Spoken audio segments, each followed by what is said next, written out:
Harry, I set the challenge for us to make an AI film because I wanted all of us as a team to understand what these AI platforms could actually do and the process of making the film.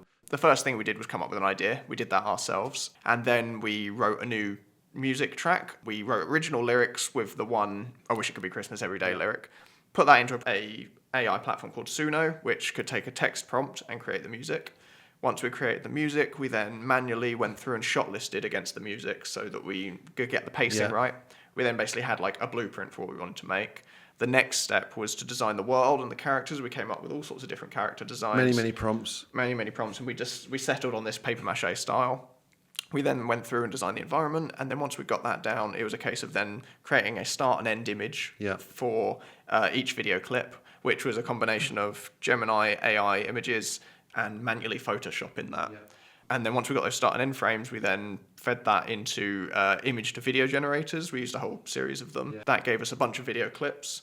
And importantly, I stacked those. So we had a lot of character performance on green screen, and we stacked up multiple video clips, composited them together manually in After Effects, which then gave us tailored control of the video clips we were trying to get and the performances we wanted to get out of the fish. Built that into a big edit, and then added things like sound design and color grading and stuff manually on the end. And the sound design, some of that was done in AI tools. Some of it, most of it was real sounds, but there was the opportunity to test out some of the AI sound effect generators as well. So what if you were someone's watching this and thinking, I really want to give this a go, what are kind of some tips you'd like to give them to really start getting them going? I think focus on the story over the technology. There's a lot that you can do with the AI, but really focus on what is the story you're trying to tell. We were quite happy that we had quite a nice, heartwarming Christmas story, and that was the focus throughout. So stay focused on that.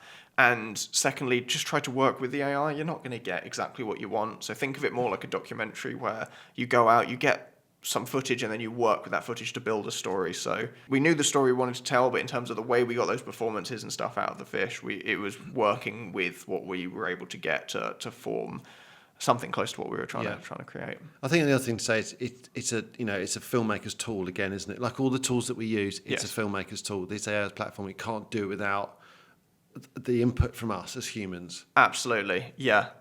It's certainly what it is, and we were massively helped by the idea of it being these non-human fish characters. If we were trying to do that photoreal with humans, I think it would have looked very strange. So we really played into the idea of it looking like this artistic world that allowed us to get away with a lot of the pitfalls of AI at the moment. So it comes back to that, as we say over and over again, it comes back to the power of story. Get the story right, and everything will come off of that. Yeah.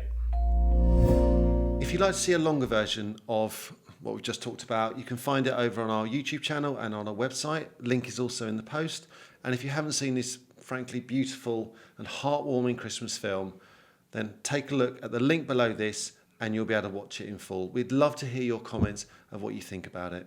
Thank you for watching.